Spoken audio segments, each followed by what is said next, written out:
মামা মামি কিভাবে বাবা মা হয়ে গেল এই জিনিসটা দেখতে হলে আজকে এই ভিডিওটা আপনাদের লাস্ট পর্যন্ত দেখতে হবে। তো বাবা মার দাওয়াতে চলে গেলাম বাবা মার বাড়িতে। আর বাবা মার বাড়ি কোথায় সেটা হইতেছে আমাদের বন্দর সালেনাগর। সো সকাল সকাল বের হয়ে পড়লাম ছেলেকে নিয়ে আর ওয়াইফকে নিয়ে বাবার বাড়িতে যাওয়ার উদ্দেশ্যে।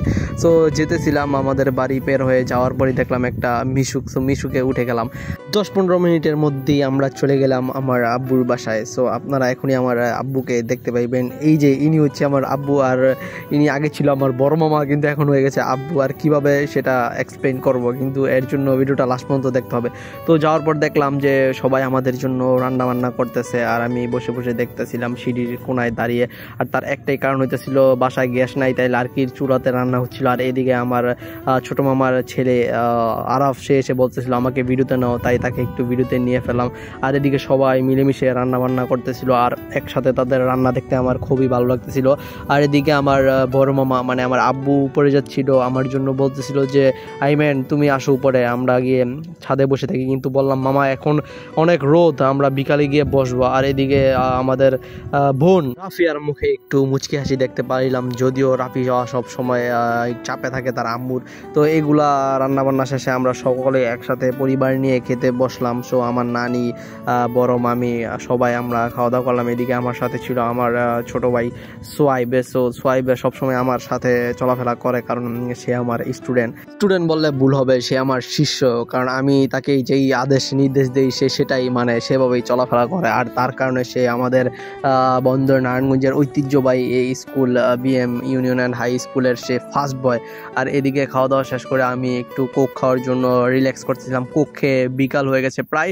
তো ছাদে চলে গেলাম, গিয়ে দেখলাম ভাই প্রচুর পরিমাণে বাতাস। আল্লাহ তাআলার প্রাকৃতিক বাতাস ভাই, প্রাণটা জুড়িয়ে যায়। আর এদিকে খুকুমণি তার বড় বোনের সাথে ঝগড়া করতেছিল, বলতেছিল আমি টিকটক করব, ভাইয়াকে বলো টিকটক করতে। তো টিকটক করতে করতে দেখলাম হুটহাট আমাদের আরাফ বাবা সে বানর হয়ে গেছে। মানে তাদের বাড়ির আশেপাশে যেই চালগুলো ছিল সেই চালগুলো সে বানরের মতো ভাবাই শুরু করে দিছে। আর এদিকে রাফি আমাকে ডাক দিয়ে বলতেছে দেখো তোমার ছোট বোন খুকুমণি কি সুন্দর করে টিকটক করছে।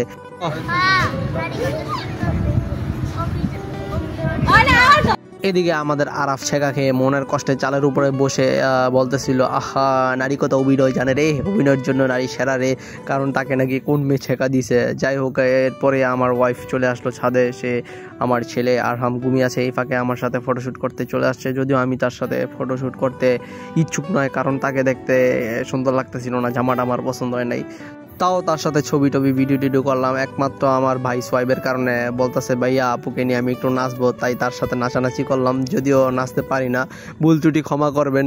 সো আমরা একটু চিল করতেছিলাম। এর মাঝে আমার আব্বু মানে বড় মামা চলে আসছে, আমার ছেলেকে নিয়ে এসে ছেলেকে নিয়ে বাতাস খাইতেছিল।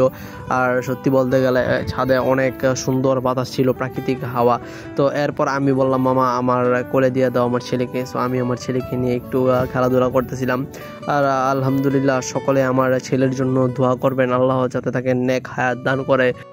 যতটা আমি চালু, কিন্তু আমার ছেলেটা একদমই চুপচাপ, একদম কম টম কথা বলে, লড়ালড়ি করে, কারণ সে এত মানুষ একসাথে থেকে হতবাক হয়ে গেছে। আর কারণ হচ্ছে সবাই তাকে একটু পরপর খালি কোলে নিতেছিল। সো এই ফাঁকে আমরা অন্যদিকে চেয়ে দেখলাম যে আরেক ছাদে আমাদের তানজিনা, যে নাকি আয়াসের আম্মু, আয়াস হইতেছে তানজিনার ছেলে, আর তানজিনা তার ছেলেকে নিয়ে ব্লগ করে। যাই হোক, আমরা তার ছেলেকে পায়েস বলে চেতাই। তো তানজিনা আমাদের দূর থেকে দেখে আমাদের ছাদে চলে আসলো আমাদের সাথে দেখা করার জন্য। আর এদিকে তানজিনার ছেলে আয়াস আমাদের দেখে লজ্জা পাচ্ছিল, আর খুকুমণি গিয়ে বারবার বলতেছিল যে ওই ক্যামেরার দিকে তাকাও, এই যে